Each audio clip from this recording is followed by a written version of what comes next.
All right, good evening and welcome everybody to the Understanding Behavior live stream. We've got another killer presentation for you tonight. We are going to go over respondent and operant conditioning. How we all feeling?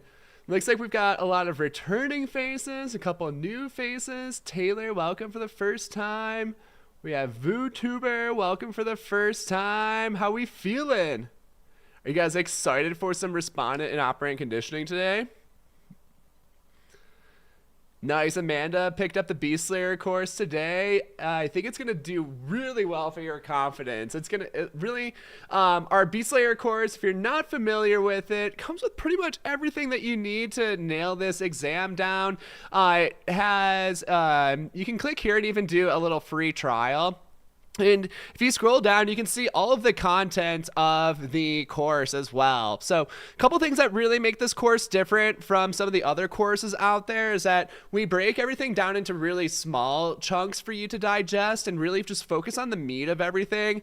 I think Snaba's course, they have 12 2-hour sessions where we get everything that you need for this course down into a little over 16 hours or so.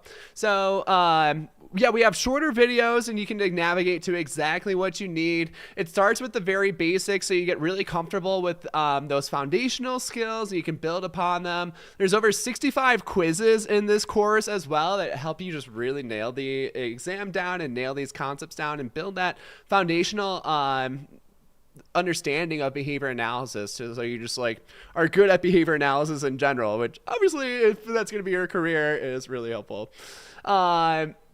Cool. Yeah, we got Casey in chat saying that she's loving it at about 3/4 into it. Yeah. So if you are looking for something to organize your studying and really give you that motivation to just go and kill it and crush it, Beast Slayer course is a great option. Make sure you check it out. You can find that on the Understanding Behavior shop. But today we are going to focus on respondent and operant conditioning. Thanks everybody for being here and being here on time. We've got a great presentation for you. And yeah, we'll probably do some giveaways of some of our mock exams throughout this presentation. If this is your first time here, you will quickly find out that we tend to do giveaways a little bit faster and maybe even do more of them if we get lots of likes on this video. So if you haven't yet, I know it sounds silly, but hit that thumbs up like button. It really helps get this video and our materials out to everybody else on YouTube so they can study with the best materials out there. And the faster we do that, the faster we'll do some giveaways. Awesome. Cool. We've got lots of Beast Slayers here in chat. Shantae's loving it. Christy just bought it today too. I hope you enjoy it. Tien just finished it and it's the best. Hell yeah. Sweet. Do we have any other first timers here?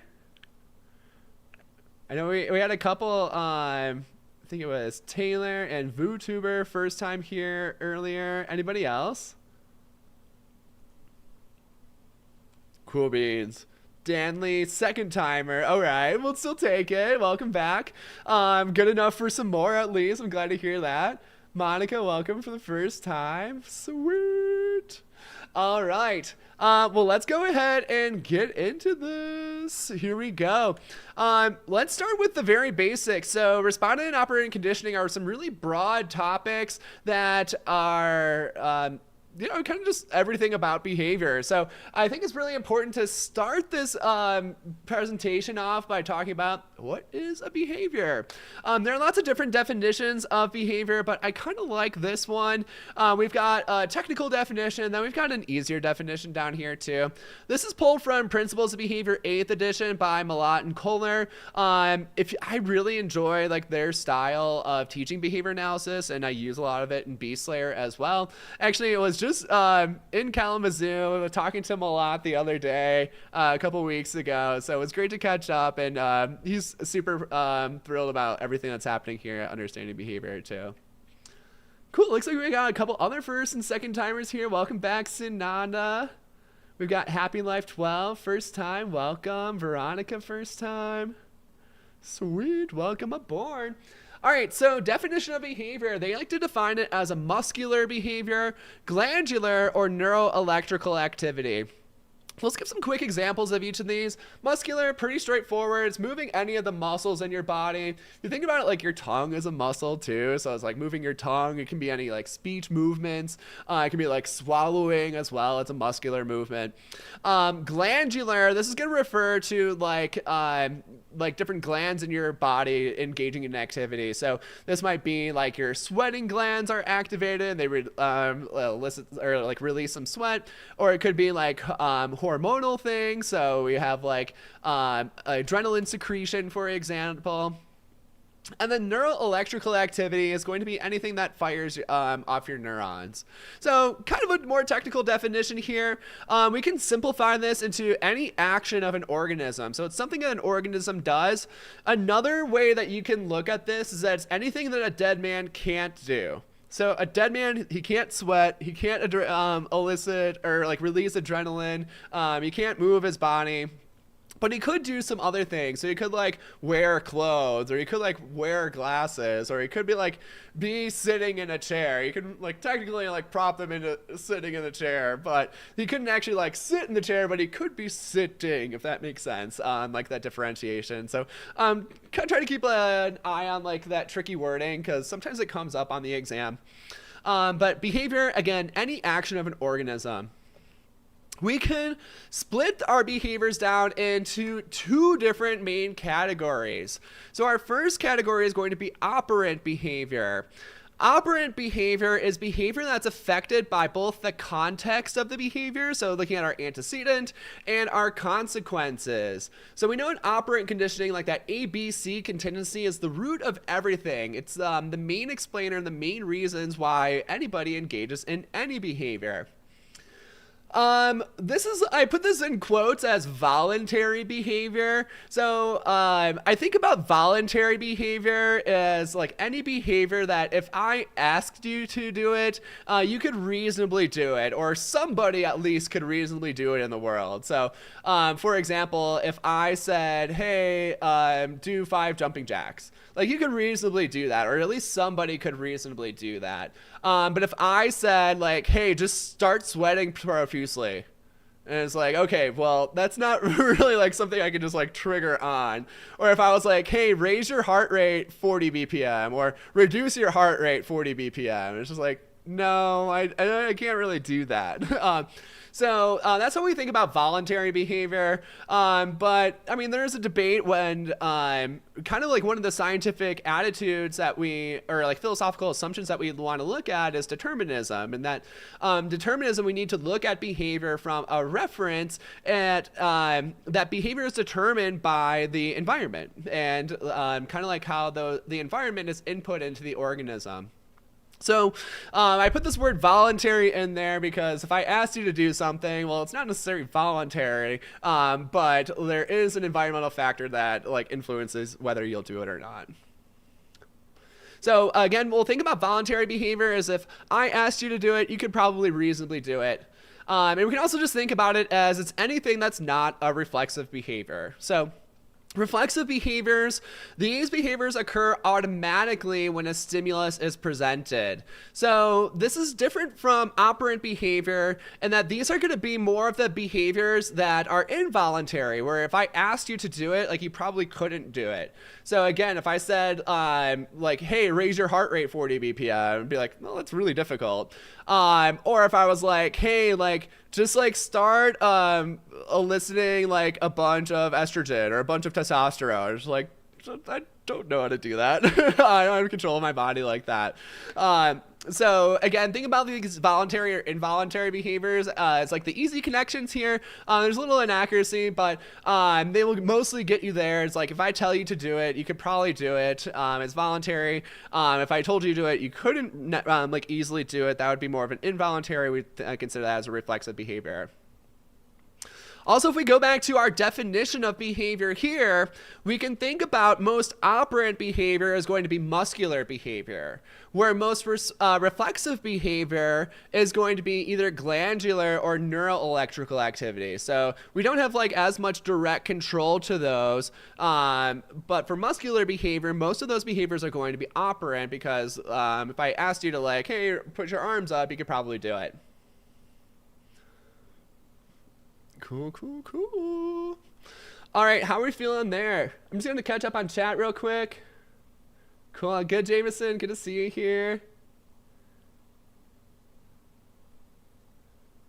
Carly's asking, is it possible to do the Beast Slayer course in 30 days or do you need longer? You can totally finish it in 30 days. I'd say like if you were to really like take your time with it, it's about like 30 to 40 hours of work in total. But the information is really dense, so I would suggest a little bit longer to digest that. But if you are just looking for a good cram, it's not a bad time to work with. Cool, cool, cool. All right, let's talk about this word conditioning. So a lot of people think about like operant behavior is learned and reflexive behavior is not learned. But remember, we have operant conditioning, we have respondent conditioning.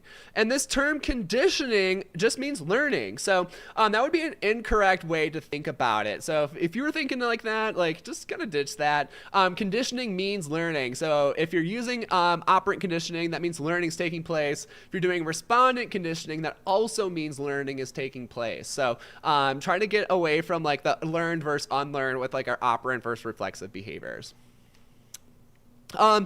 We have stimuli are conditioned through pairing with other stimuli. So we're going to start this off with looking at respondent conditioning first, and we're going to see like how those connections are created. So respondent conditioning is going to create conditioned stimuli, and we'll talk about those more in just a moment. But who knows, like we also have stimulus pairing with operant conditioning. Who can tell me, this is probably a question that might be a little difficult for some students here, but who can tell me, like, when we pair two stimuli together with operant conditioning, what is the result of that? It can be one of two things. So again, the question here is, when we're pairing two stimuli together in operant conditioning, we're doing some operant pairing, what is created there? Let's see, what do you guys think? Hey, Lex, come here. I got Lexi at my feet here. Let's see if she wants to come on camera. Oh, the big girl. Oh, let's see. What do these guys think? We have conditioned reinforcer. We've got conditioned stimulus. We got conditioned response. I'll tell you one thing. It's not a conditioned response. It's going to be more about our respondent conditioning. Conditioned stimulus is also a respondent conditioning term. So again, the question that we're asking about here is the result of operant pairing. What is the result of operant pairing? Yeah, I don't think she wants to be on camera right now. What do you think, baby? No? Okay, I'll put you down. Yeah, she doesn't love to be picked up. She's a big girl.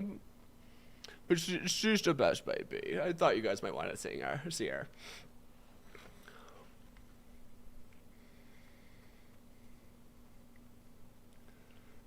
You know, isn't she the cutest? She's my baby. All right, we had a couple good answers here. Vijaya's got a great answer. We had Nika also got that correct here. I think those are the only two. Julie's kind of on the right track. All right, well, shout out to those three. The answer to that one is either going to be a conditioned reinforcer or a conditioned punisher. So if we pair a neutral stimulus with a reinforcer, for example, then that's going to become a conditioned reinforcer. Similar, if we pair a neutral stimulus with a punisher, then it's going to convert that stimulus into a conditioned punisher. So we'll talk more in a sec, but conditioned response, conditioned stimulus, both of those are going to be related to respondent conditioning, where when we're looking at operant pairing of stimuli, this creates our conditioned reinforcers and conditioned punishers. Cool. All right. Cool. Yeah, Justice here in chat is saying like NS plus our punishers, like neutral stimulus plus our punisher equals CP. We usually don't actually use that like abbreviation of CP. So we'll cross that out. Usually, like when we have, and this might be a revelation for a lot of students too. When we have like conditioned reinforcer, so so we like for our operant stimuli, we always have like this S, like we have like SD, and then we have like S delta. But when we're talking about reinforcers, this SR, this is going to be an unconditioned reinforcer. So we'll just do unconditioned reinforcer. And then when it's S little r, that means it's a conditioned reinforcer.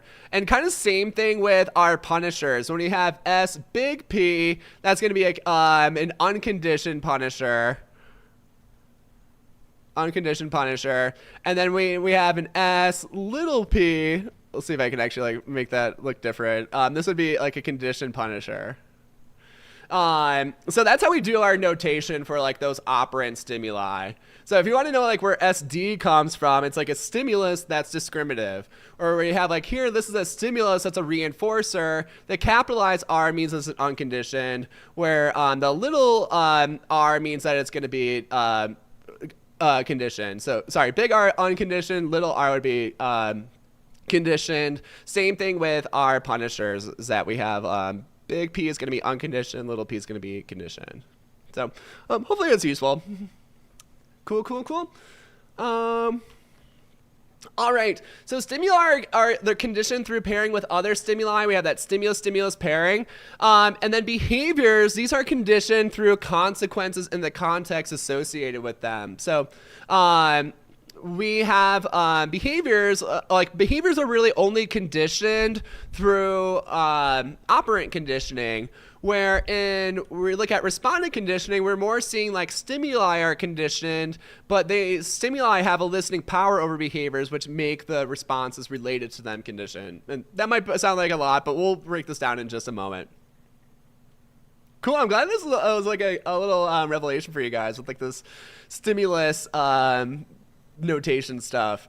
Kind of tricky. It's not very intuitive. Kind of like a lot of things in behavior analysis. Carly, we're gonna get into that just now, so don't worry. I'll hold off on that and see if you have questions later. All right, so we're talking about respondent conditioning. Who knows who this guy is? He's a really old dude. He was around in like the late 1800s, early 1900s. Who knows this guy?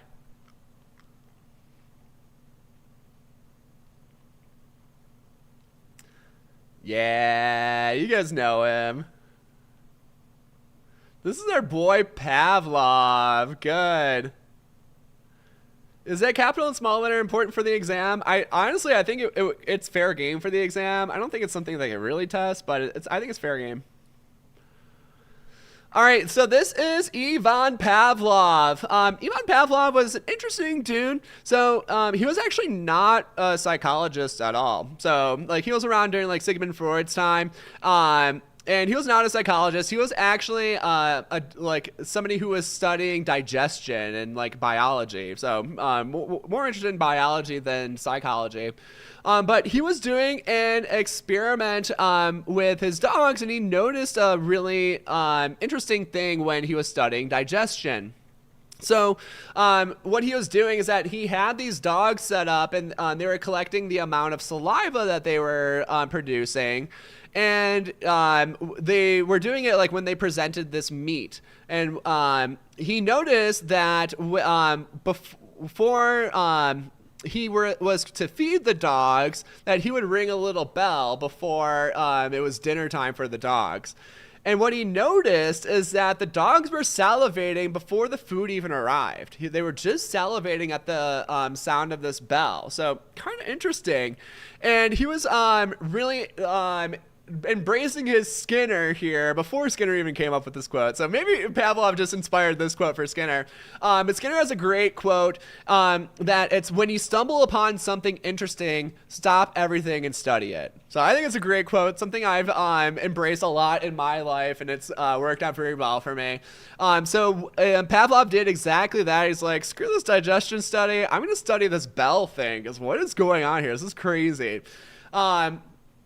And yeah, he did just that. So you're probably pretty familiar with Pavlov and his dogs, but we're going to go ahead and run through this example.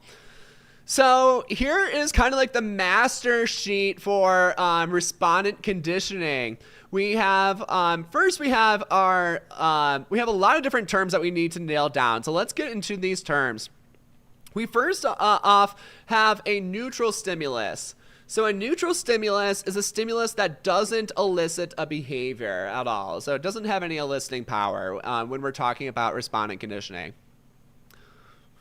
Next up, we have an unconditioned stimulus, and this is a stimulus that elicits an unconditioned response. So, for example, if we had like hot temperatures elicit sweating. So in that case, the hot temperatures would be an unconditioned stimulus, and the sweating would be the unconditioned response. The unconditioned response is just a response that's elicited by this unconditioned stimulus. So these definitions, they kind of play right hand in hand with each other. It's like the stimulus elicits the unconditioned response, and the response is elicited by the unconditioned stimulus. So it goes hand in hand with each other. Next up, we have a conditioned stimulus. Conditioned stimulus is a stimulus that elicits a conditioned response due to pairing with an unconditioned stimulus. So what we have happen is that we have a neutral stimulus that doesn't have any power. This gets paired with an unconditioned stimulus, and now this turns that neutral stimulus into a conditioned stimulus, and now this conditioned stimulus elicits our conditioned response. So, getting our conditioned response definition down, very simple. It's just a response elicited by the conditioned stimulus. So again, those two terms kind of go hand in hand with each other. Note that I'm using this word elicits in all of these examples. So when we're talking about respondent conditioning, we're always going to use this word elicits over the word evoke. Elicit essentially means it causes the response to occur. So, and again, we only use this with our respondent stimuli. So it only applies to our unconditioned stimuli and conditioned stimuli. So very important, and whenever we're talking about these reflexive behaviors or that are created through respondent conditioning, we always use this word elicits. Okay, so now that we have our terminology down, let's go back to Pavlov's example. Again, you're probably familiar with it, but let's run through it step by step here. Let's go through, we're going to take line by line here, each of these terms, each of these little phrases, and relate it to Pavlov's example. So all of these terms are going to be replaced with one of these words. We have our bell, we have our meat powder, and then we have our salivation. So for your answer, I really want you not only to fill in the boxes, but I want you to spell out the whole sentence. So your answer should be blank elicits blank for our first one here. So why don't you guys go for that into chat? We have blank elicits blank. What do we put in those blanks? Connect that sentence.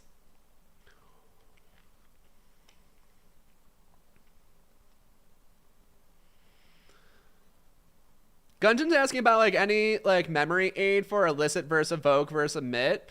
I think really just the main thing is that stick with respondent is elicit. If you can nail that down, you're gonna get most of those correct. Emit means that so evoke is also a stimulus evokes a behavior, it causes a behavior to occur, but that's gonna refer to our operant. Our operant things, and emit is something that the organism does. So I emit talking to you guys. But really focus is just on that elicit is respondent, evoke is operant, and you'll be most of the way there. Awesome. Great answers coming in chat here. I'm loving it. Isamar, Annie, Emily, good. Vijaya, there you go. Danella, awesome. If you're your first timer here, I'll say the way that you can get the most out of these sessions is being active and responding to these questions. Even if a lot of people have already put the answers down, actually practicing it and burning it into your own brain is going to be really great. Awesome, lots of great answers here. Good job, Taylor, Christy, Rhiannon, Yinka, awesome.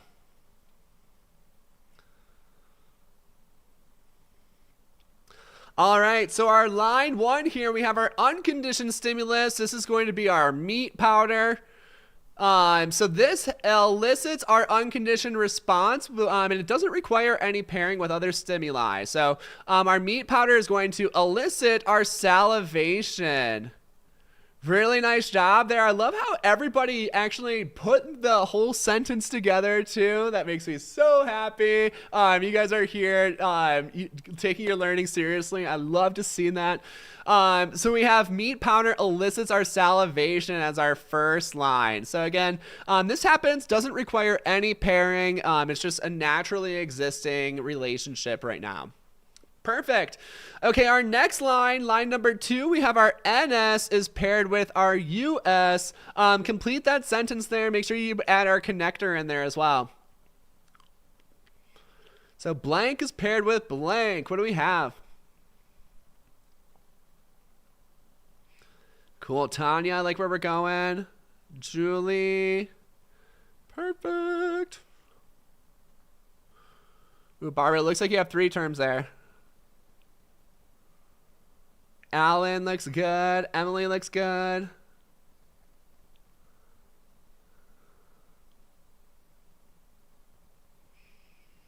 Christy looks good. I'm liking this. Good job, Paige.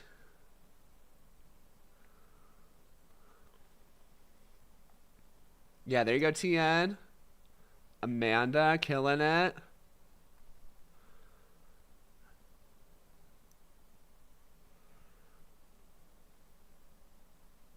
Good. Nice job, Cosmo. There you go, Jules. All right. Looking good here, crew. Nice job. So this one is going to be our bell. This is the thing that doesn't have any power right now. It's our neutral stimulus.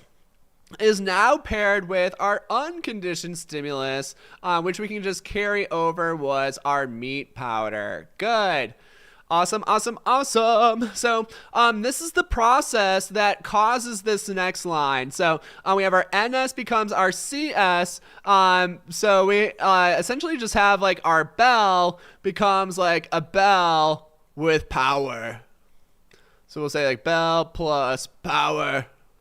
It's so powerful, it does something now. It's no longer neutral. It's got the power. We've infused the bell with power. Yeah, not much to fill in there. It's just like our bell is transformed now into this conditioned stimulus, and we can think about it as it just has power to it now. So let's describe that power in our 4th line here. We've got our CS elicits our CR. Let's see if you guys can finish that sentence up. What you guys got?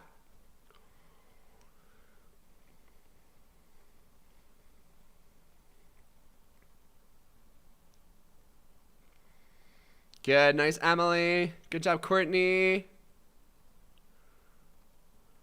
There's so much power.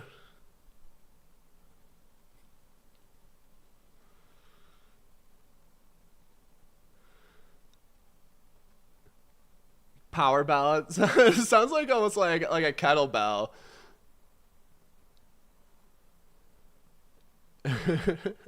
Cool. I'm liking where we're going. Yeah, Gabriella. There you go. Alan looks good. Nice job. There you go, Nika.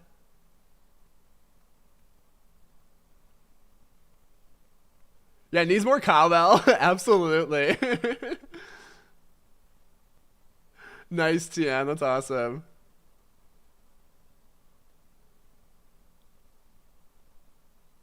Love it, love it, love it, love it. All right, nice job here, crew. So our bell, again, was our conditioned stimulus, but remember it's our bell with power now. And now that power is that it elicits our salivation. So it elicits that same response. Good. Awesome job here. So just to recap this, we had our meat powder elicits salivation. This relationship occurred before we had to do anything. we paired this new stimulus, our neutral stimulus, the bell, with the meat powder. This is just a stimulus pairing. So it's like two stimuli are just kind of like associated with each other around the same time. So like Pavlov just like rang the bell around dinner time. So it got paired with that meat. Now the bell becomes the bell with power. And then our bell with power, our conditioned stimulus, now elicits our salivation. It has that same power as our unconditioned stimulus. Good. Nice job here, crew. I also see we've got like 90 of y'all here, and we've got 52 likes on the video. I think it's a pretty good time to do a giveaway. What do you guys think? Are we feeling a giveaway? Should we give away some mocks? So yeah, again, if you haven't checked out our shop at understandingbehavior.shop, it's definitely the place to go. And for this first giveaway, we'll give away one of our Beat the Beast mocks. These are our full-length mocks. We've got 3 different ones. Or the winner can choose to get our BCBA exam fluency questions.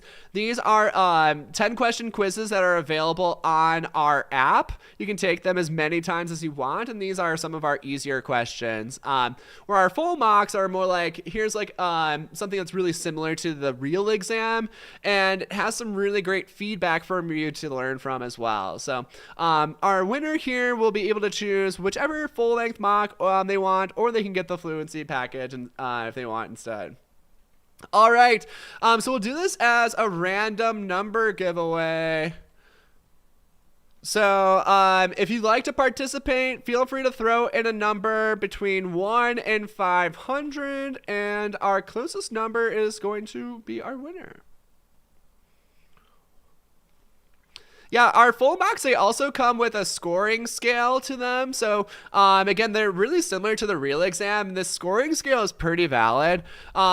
So you can kind of see like where you're at depending on where you score. This is for how you score on your first attempt on it. So if you get an 80% or higher on any of our mock exams, you're going to pass the exam on your next attempt. Like it's just going to happen. We have a money back guarantee for it. And I think we've refunded maybe 2, maybe 3. And we've had thousands of people take these exams. So pretty much if you get an 80% or higher on any of our mock exams, you're going to pass the exam. We stake our money on it because we're that confident about it. And yeah, I think the scoring scale is really useful, and it's a really valid indicator about how well you're going to do. So somebody said they got a 73. So 73 right in the middle of this range. It was like, you've got a good shot at the beast, but don't get too cocky. So yeah, that's what the ear score means. And you can use this scale whenever you want. You get 1 to 10 per mock exam, but you get the feedback report you can review as much as you want. Our 5% buffer is only for the Beat the Beast 3, just because. So our Beat the Beast 3, we just made it too hard on accident. Sorry. We haven't. So yeah, if you get 75, you can basically like add 5% to your score. That's gonna make this a more valid indicator about how it works on your score. But again, I don't think nobody else has. Nobody's ever refunded a Beat the Beast 3. Nobody's passed it and failed their exam yet. So, yeah, if that says anything. Okay, let's go ahead and pick our winner. We've got our winner is number 70.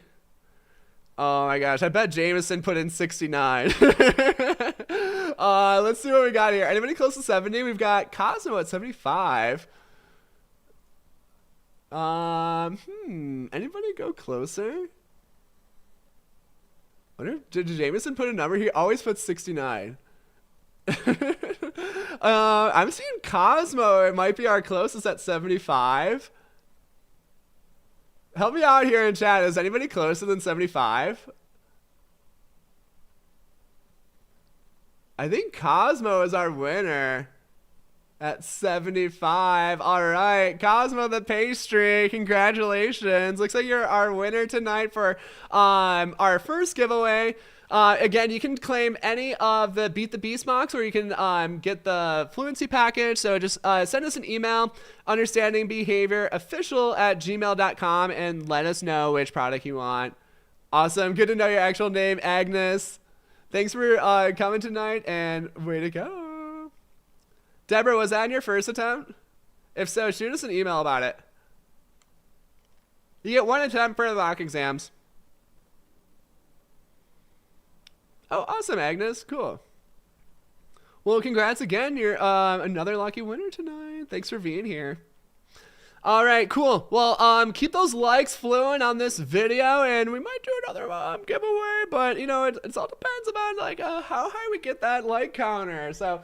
Don't slow down on that. Again, it's the thumbs up button. The hearts are cool, but if you wanted to count for more giveaways, hit that thumbs up button. And yeah, if we get to another number that I'm thinking of, then we'll go ahead and do another giveaway later. Cool. Okay, well, let's get back into our presentation. One really common reflexive behavior that you'll see in a lot of questions and also kind of just in life in general is looking at this behavior called the activation syndrome. But sorry, I thought it was a little earlier on this.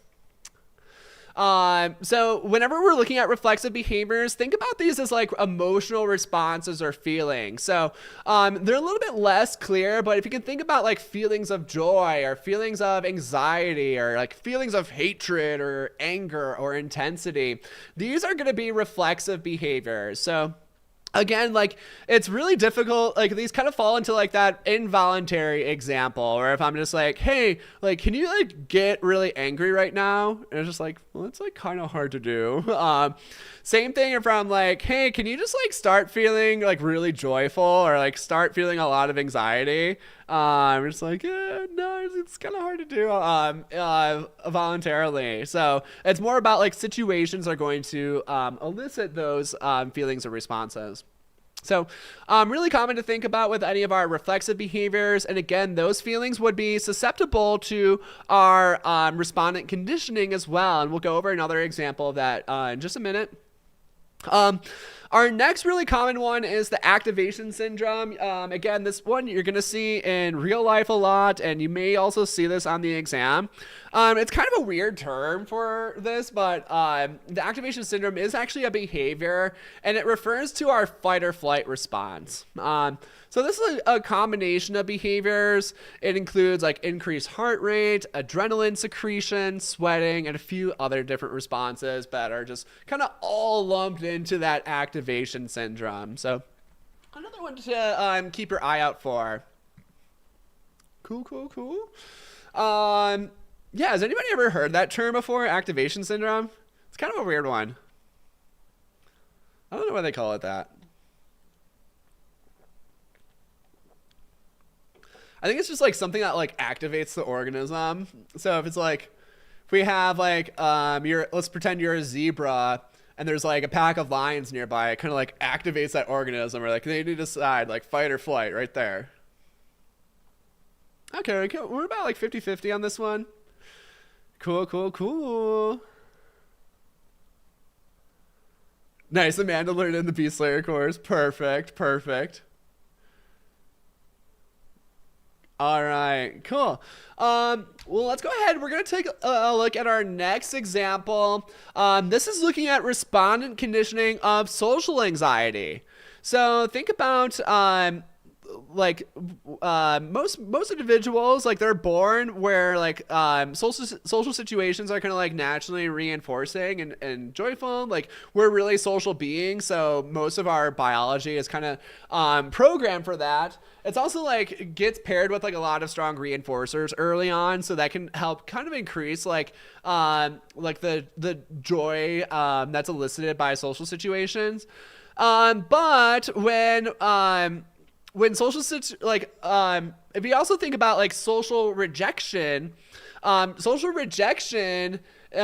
going to be something that automatically kind of like elicits fear. So think about it. If you're a newborn baby and you are like neglected by your mother, like that causes some kind of fear response. And that we can refer to that as like our activation syndrome. So that is naturally occurring because like we're kind of conditioned to really enjoy like social interactions, and like feeling this rejection also gets kind of like paired with death, and it's programmed in our biology. So it's like if you're a newborn that is neglected by their mother, then like you won't get access to food, and that's gonna like decrease your likelihood of surviving as well. So let's talk about social anxiety, because social situations don't normally elicit the activation syndrome, but they can be conditioned to do so. So what we're going to do is we're going to take this line by line, very similar to how we did Pavlov's example, and see if you guys can nail down each of these lines. So for our 3 terms here, we have social situations, we have rejection and awkward situations, and then we have the activation syndrome as our 3rd term. So let's go through our first line here. We have our US elicits our UR. Let's see if you can fill in the blanks on line 1 here. What you got?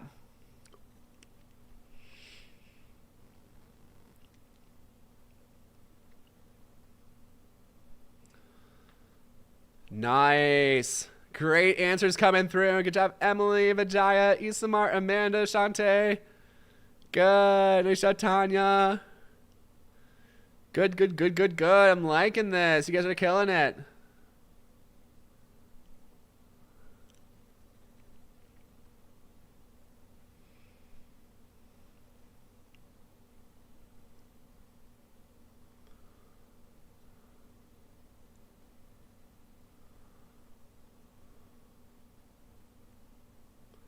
Nice. This is looking great, everybody. Good job, Stephanie, Gunjan. Sunanda, there you go.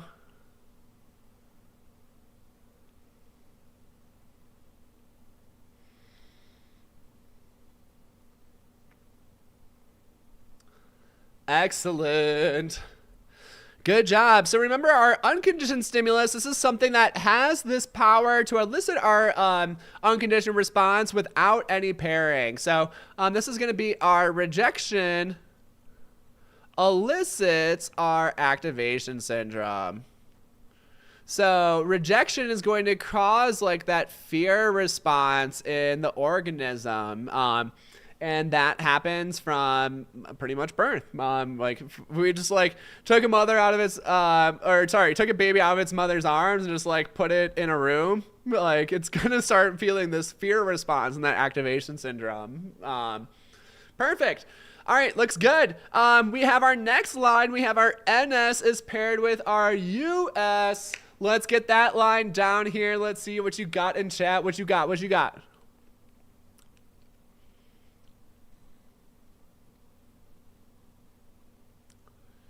Nice. You guys are killing this.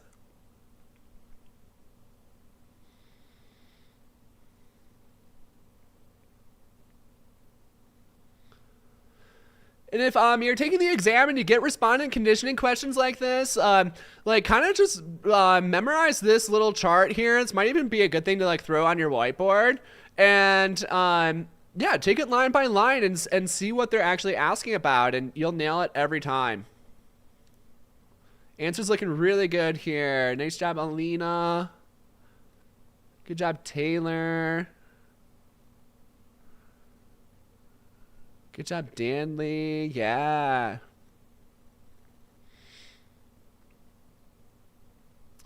Perfect.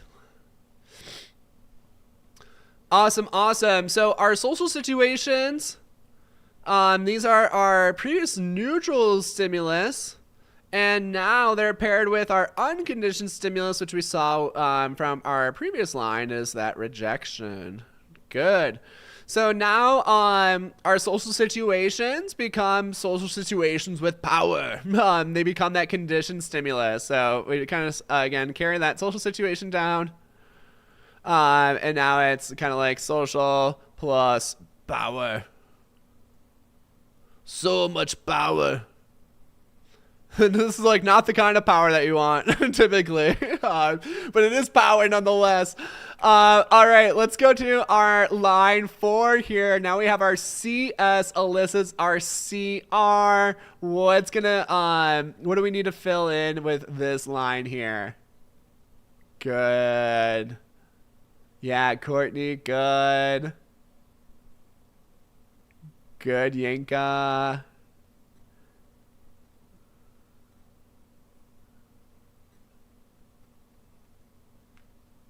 Nice job, Amanda. Good.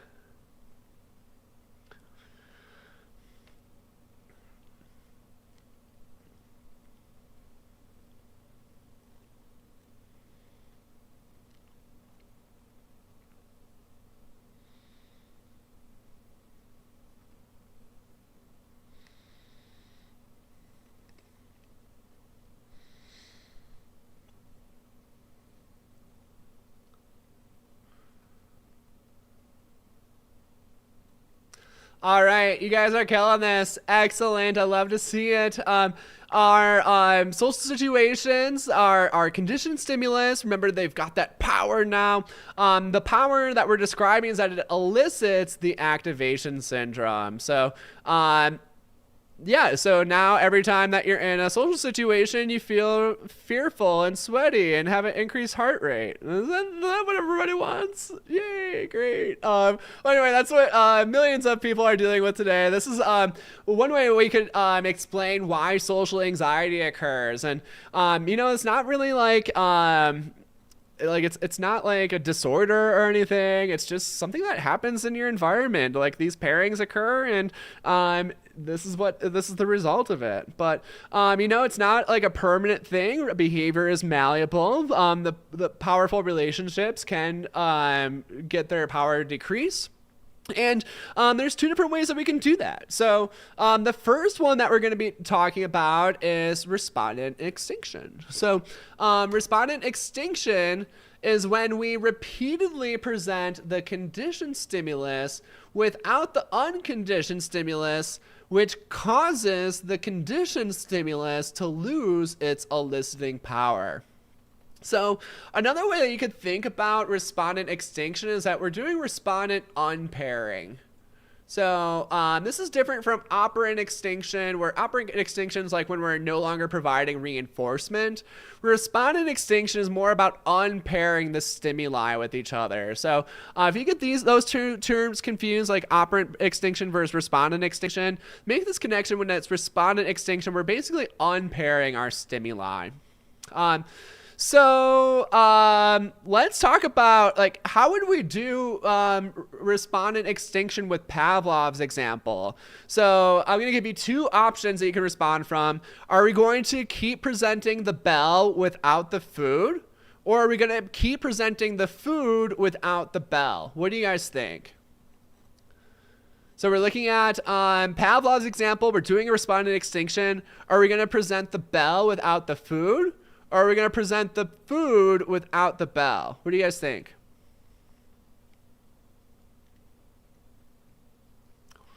And refer to that definition if you're struggling with understanding it.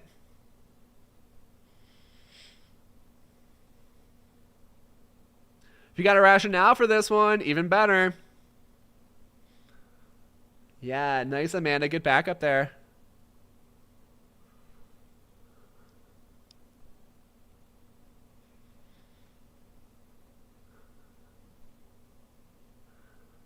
All right, looks like most of y'all are on the right track here. I'm liking it.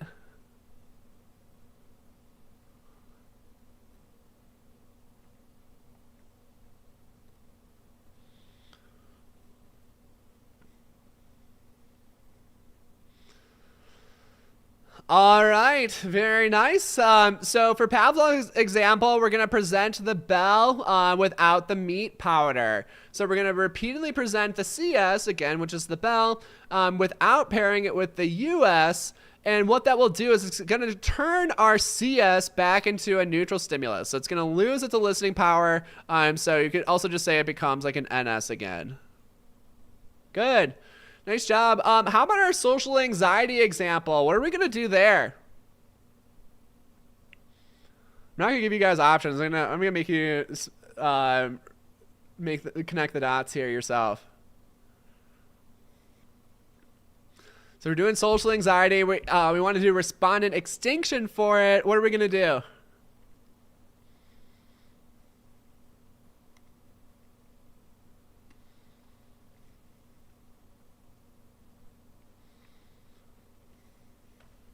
Nice. Yeah, Amanda, I love those labels.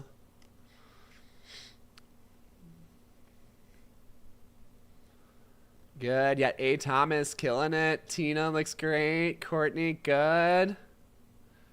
Yeah, there you go, Kylie. Yes. Yes. Will, good job. Allie, nice job.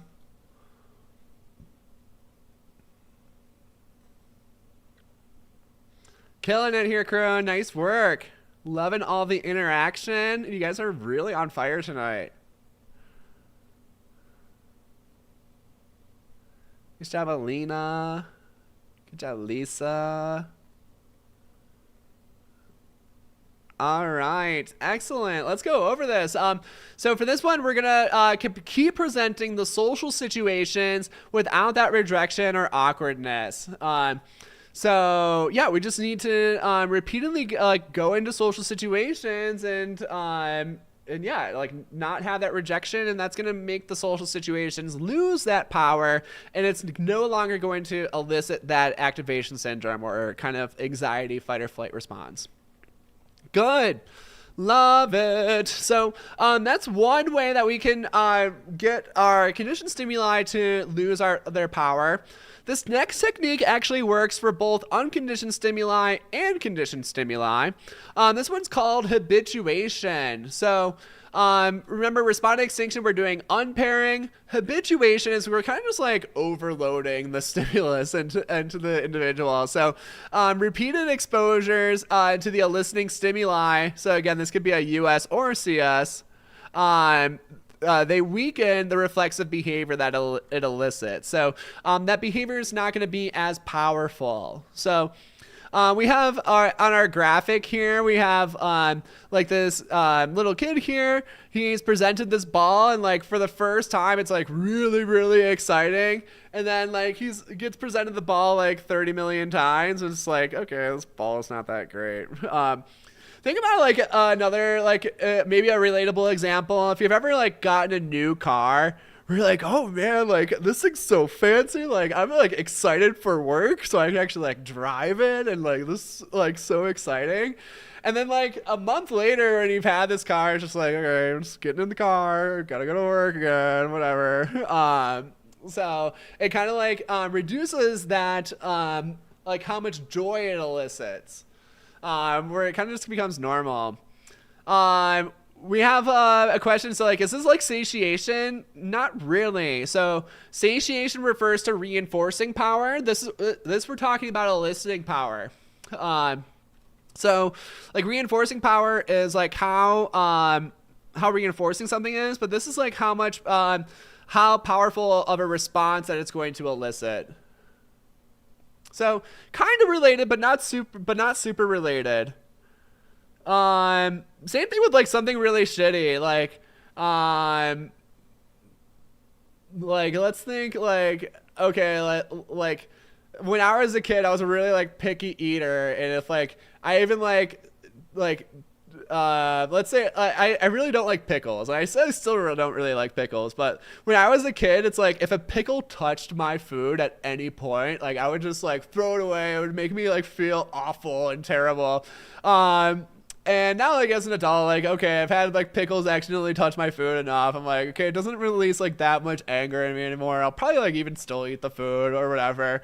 But so just kind of like that's would be an example of like an for lack of a better term, like a negative emotion that I've become like more habituated to, where it's like I've just repeatedly been exposed to this. I'm like, oh, it's fine. Like it's still not my favorite, but it's fine.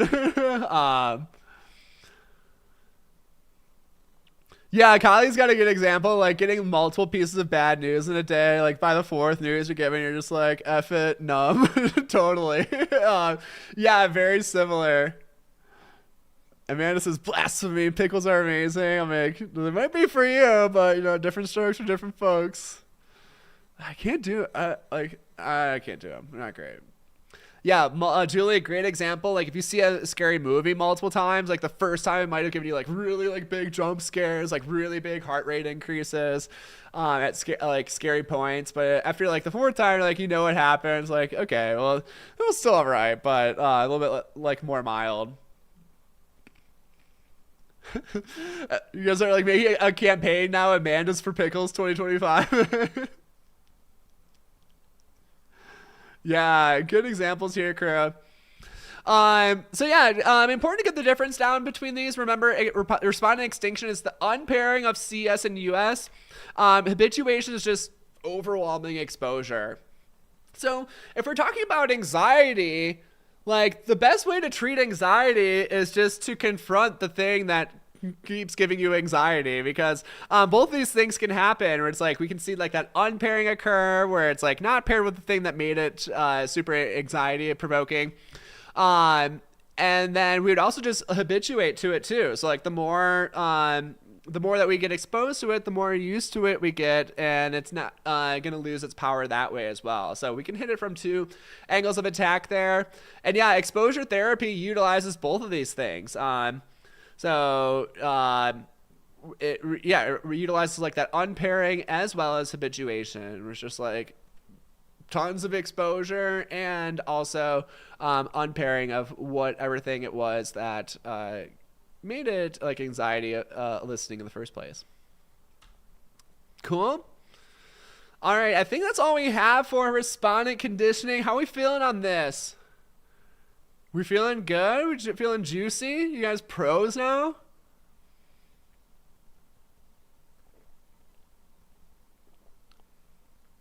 Cool.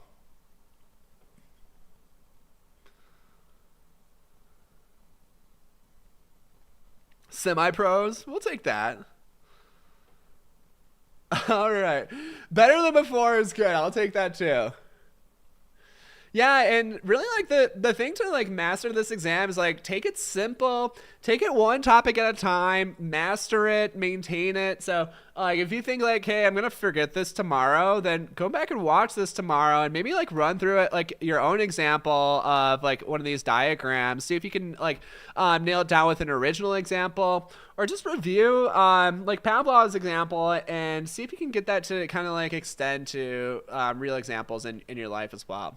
So, cool. That's all we got for responding conditioning. Let's talk about operant conditioning now. Who knows who this man is? I only want his full name. Can you get his full name? Who is this guy?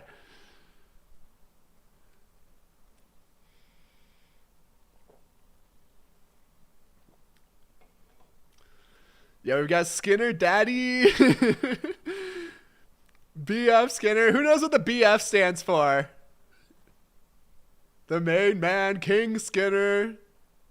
All right, who knows what the BF stands for?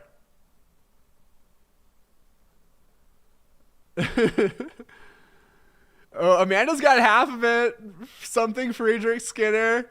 All right, we've got Velika has got it. Nice. Isamar's got it too. Burhis Friedrich. Burhis Friedrich, my dude. Yeah, it's like the worst name ever. In his real life, people just called him Fred. Like, they didn't call it. Well, it was either Skinner or just Fred. We went by Fred. It's Fred Skinner. I don't think it works.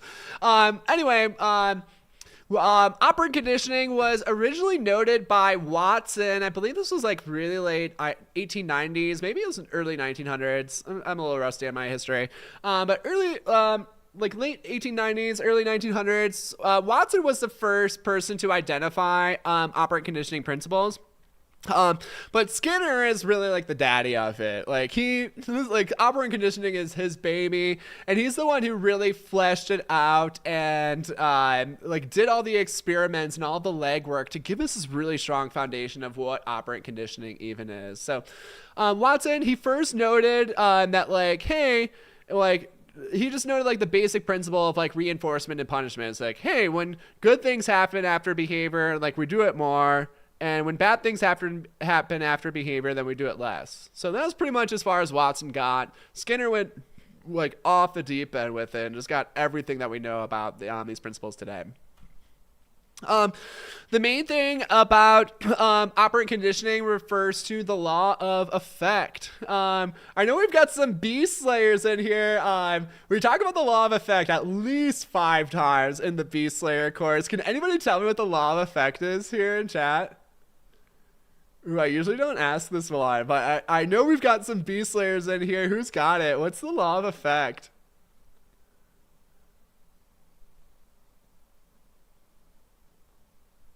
Somebody's got to have it. Somebody's got it. I know they do. I know they do. Determinism, on the right track.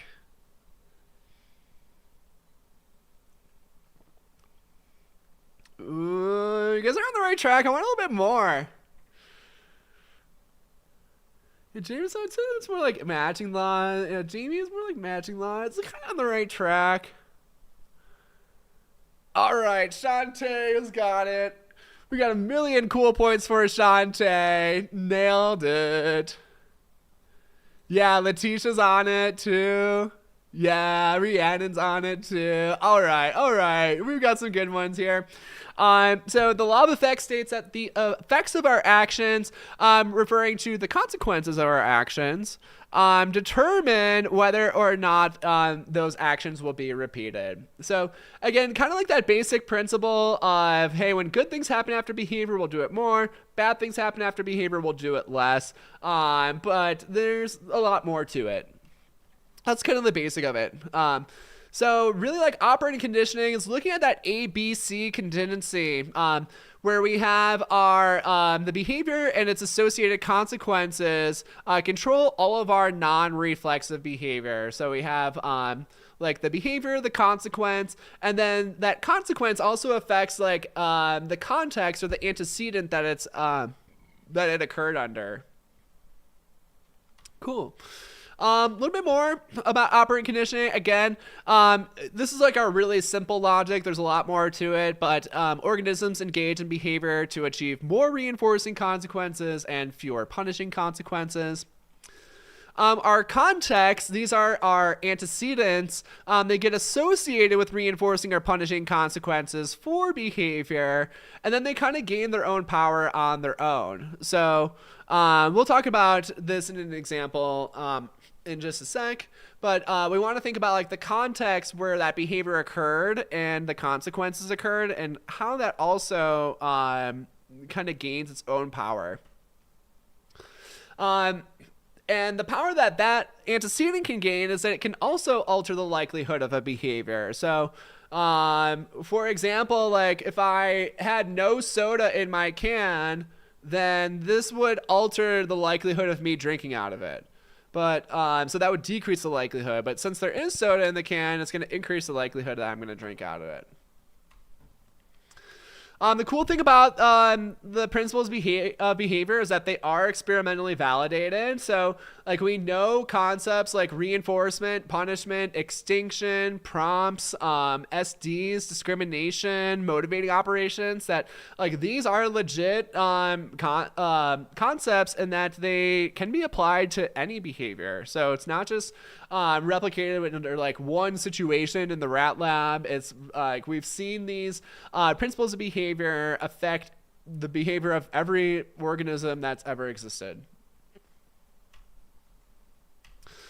All right. So yeah, lots of things that can control operant behavior. I like to think about, I like this guy here. He's our meat machine. But I think like, I like to just kind of like make the analogy. It's like, we're all just meat machines. So this guy he's receiving like a lot of like good stuff. He's got some rainbows. He's got some love in his heart. He's got some fruit and vegetables in his belly. So he's feeling strong and healthy and everything. And we actually have a sad meat machine too. I should throw him on this slide, but he's like receiving all like the shitty things, like too much dopamine from his phone. He's receiving like Doritos and chocolate all day. Those are like my favorite things, and he's just like feeling like shit the whole time. I'll have to I'll have to put the sad meat machine on the slide next time. All right. Well, anyway, there's lots of different things that can control operant behavior. The main one is looking at the consequences of behavior. So consequences that increase rate. We've got two different ones here. So we have reinforcement and recovery from punishment. Who can tell me what? People always miss this one. What's recovery from punishment? This might be for our bee slayers here. Meat machine. I'm glad you guys like the meat machine. I had this guy. I commissioned him from an artist like forever ago, but he's my favorite. Who can tell me what recovery from punishment is? This term gets missed a lot, or it just gets like neglected. I feel like nobody talks about it, but it's really important. So it increases rate of behavior, but what causes that increased rate in behavior? It's not negative reinforcement. That would fall under reinforcement. Both positive and negative. So we know recovering from punishment, it increases rate of behavior, but what causes that increased rate of behavior?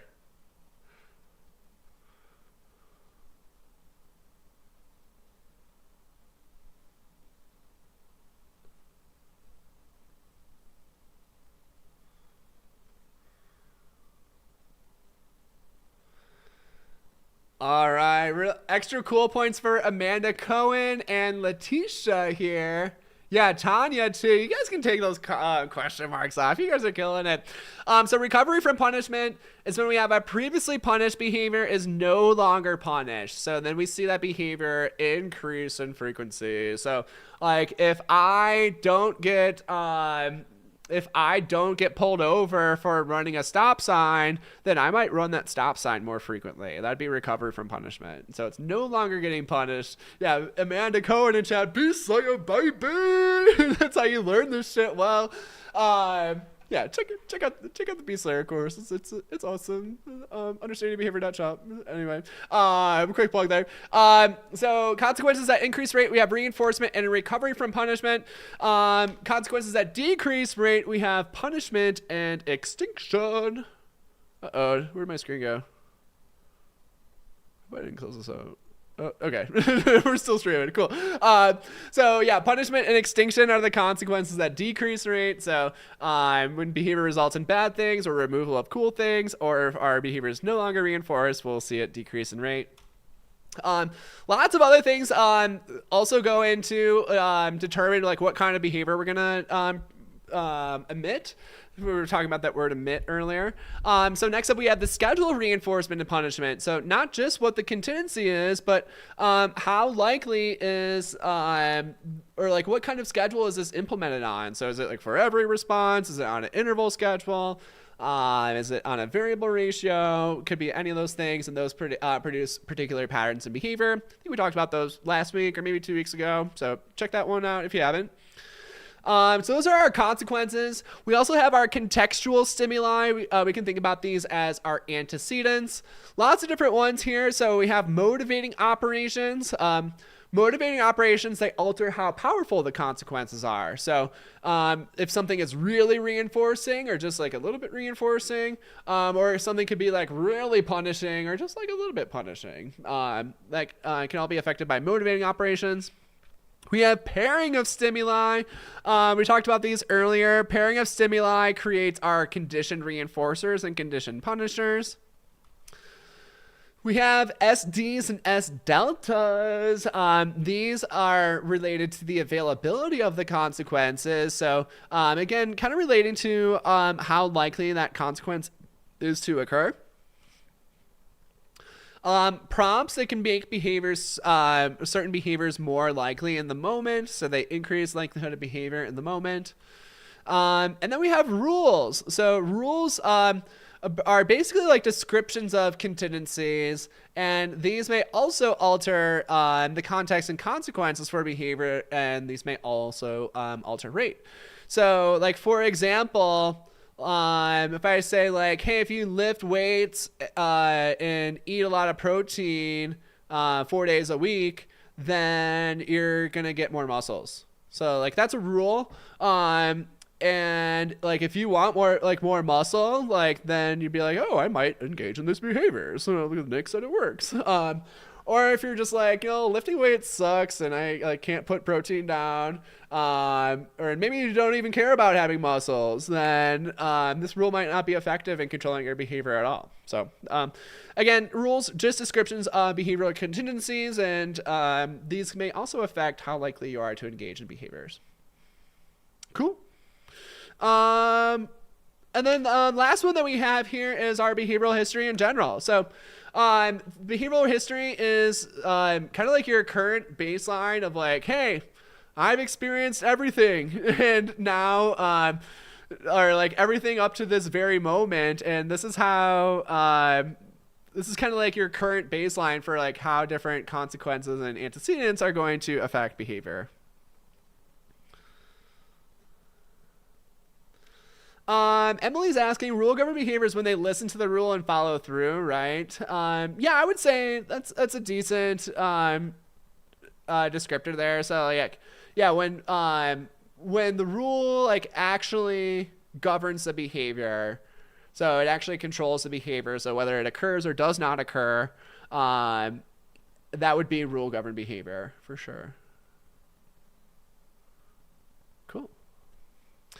All right, let's just go through a really simple example of operant conditioning, and just to kind of like appreciate the complexity of every behavior. So like we have all these different components, and like they can apply to even the most simple situations. I really like a quote from Skinner. Skinner says that if you control the relevant variables around behavior, then you will see order. So if you control the things that really matter the most, then you will see like behavior conform to how you might predict or expect it to occur. But the key thing is just like identifying what those relevant variables are, and oftentimes there's a lot of them. So we're gonna look at like a really simple behavior of drinking water. So drinking water, or like drinking from a cup of water, the consequence of that is that it results in water in the mouth. So really simple. Here's the behavior. Here's the consequence. And then when we're to explain this behavior, we always want to explain the behavior in relation to the past consequences of the behavior. So a lot of students kind of mess this up, and this is really like, don't worry about this when we're just talking like colloquially or like talking like amongst friends or like informally. But if we want to do a technical analysis about why something occurs, we always need to talk about the past consequences because we can't predict the future. So to explain like why does Nick drink from his cup, we can say Nick drinks from his cup because it has resulted in water in the past. So it would be incorrect to say Nick drinks from his cup to get water. Again, that describes a future consequence, and it's not really guaranteed. Like I could drink from this cup and not get water. So I can't predict that's going to occur. We always need to relate our explanations to the past consequences. So because it has resulted in water in the past. Cool. So what would extinction look like for this behavior?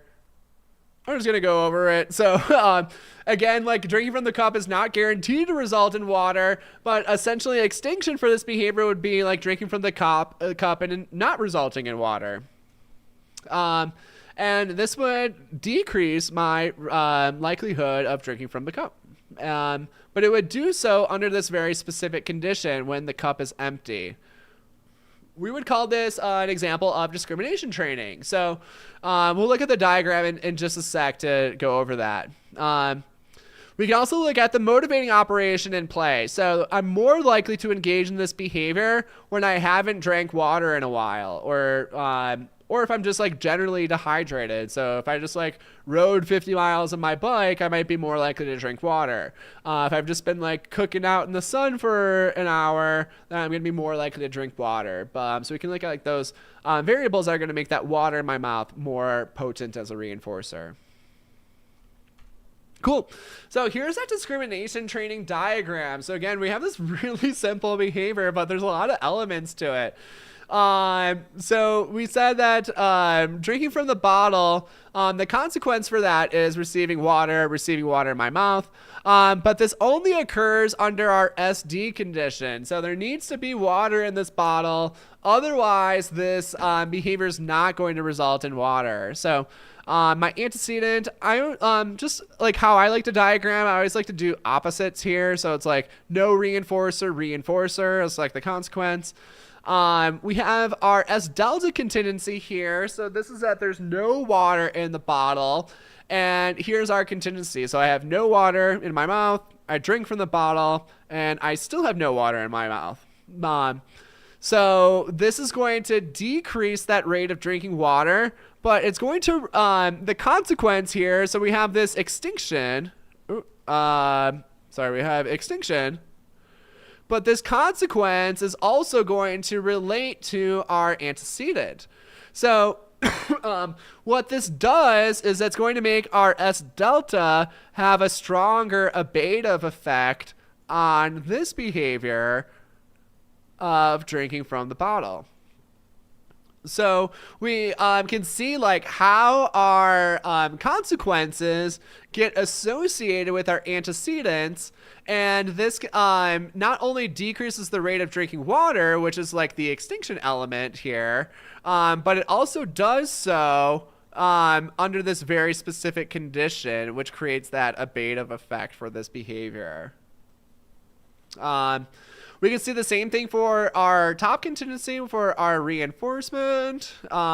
So not only is this going to increase the rate of drinking water, which is that reinforcement element, but this is also going to get related to our antecedent, our SD in this condition, where there is water in the bottle, and this is going to cause that evocative effect.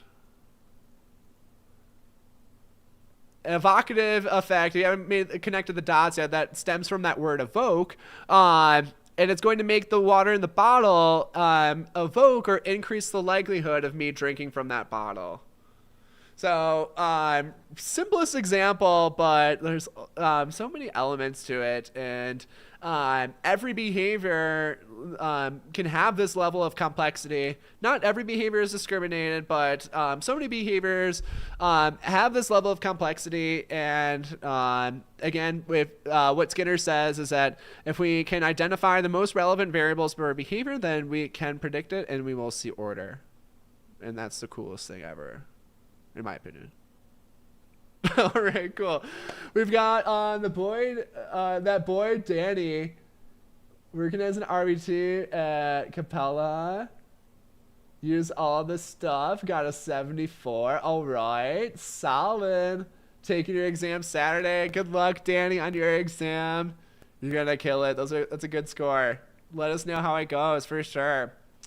All right, well, that is the end of our presentation, but I think we should probably do one more giveaway. You guys have been so fun tonight. We've got 74 likes on the video with 83 people here. That's a pretty good ratio. I'm digging it. So I think we should probably do another giveaway. We'll do similar thing as before. We'll give away to whoever wins. They get their option of choosing any of the Beat the Beast mocks or the Fluency question package. So let's see how it goes. Let's see who's gonna win. And we'll do 1 to 500 once again. So you can start putting your numbers in now if you'd like to participate. What's the average score for Beat the Beast 2? I think we took the scores like a month or two ago. I think the average for Beat the Beast 2, I think it was 74%. That did include some retakes. So I think it was 74. I think Beat the Beast 1 was a little bit lower at 72. And then we had pretty limited data for Beat the Beast 3 at the time. I think it was 66. Something like that. I might be a couple percentage points off on those numbers, but maybe it was, no, I think it was, let me see if I can just pull up these data real quick. I'm the worst. I don't want to give you guys inaccurate information. All right, you guys guess, and I'll get some data. Where would those numbers even be? It's mock I don't know. I'm not a very organized person. You should see my Google Drive. It's a mess. But I think it's both the Beat the Beast 1 and 2 are like low 70s, and Beat the Beast 3 I think is around 66, 67. I think it's gone a little higher for Beat the Beast 3 as time goes on. Yeah, you can start it and come back to the mocks. You don't have to do it in one sitting. I think our data for Beat the Beast 1 is actually lower than Beat the Beast 2. So our data say Beat the Beast 1 is a little bit harder. I think Beat the Beast 2 is... I think it's harder, but our data say otherwise. Well, there's also... It's not a perfect experiment. There's a lot of retakes in both of those. So... Alrighty. Last call for numbers. Yeah, Beat the Beast 3 is definitely the hardest.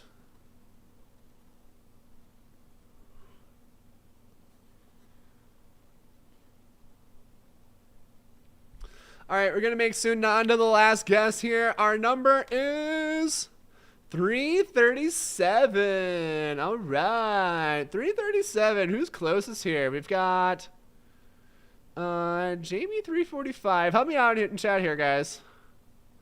337. So Jamie's 8 off. Let's see if anybody's closer. We've got 344. Cosmo again. Cosmo, we're gonna make you one winner tonight. If that's actually you.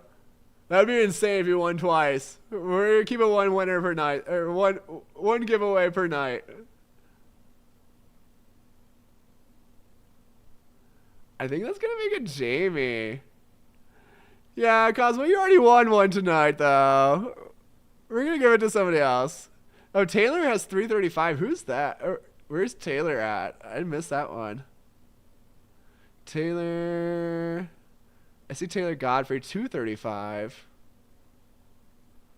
We're looking for 335. Is that... I'm not seeing that one. Taylor who? I don't see Taylor. I see Taylor at 235. Was there a Taylor at 335? Help me out here, Chase. Yeah, all I'm seeing is this Taylor at 235. Yeah, no, I don't think so. I think Jamie's got it.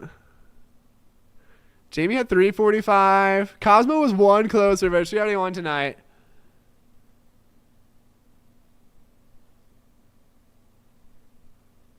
All right, cool. We're going to give it to Jamie at 345. Congratulations. Shoot us an email at understandingbehaviorofficial@gmail.com. And let us know which product you want, and we'll hook you up. Excellent. All right, that's going to bring us to the end of our stream. Again, if you haven't checked it out, check out the Behavior Beast Slayer course on understandingbehavior.shop. I promise you will not regret it. It'll be the best investment that you can make for this exam. It's not much more than just taking the exam one more time. So, so make sure you go for that. And yeah. Thanks for coming, everybody, tonight. Yeah, we do these lives on YouTube on Thursdays. We also do other lives on Mondays and Wednesdays. And if you want to get informed about those, sign up to our email list on our shop. There's a little thing that pops up here.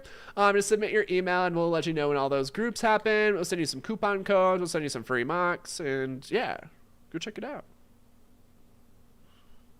Okay, thanks so much, everybody. Hope you guys had fun tonight. Thanks for being here. Good luck if you're testing in the near future. Hopefully you will pass that beast like so many other understanding behavior students have before. Your time will come if you keep participating and being here. But yeah, have a great night, everybody. Have a great weekend, and I'll catch you next Thursday. Latest, crew.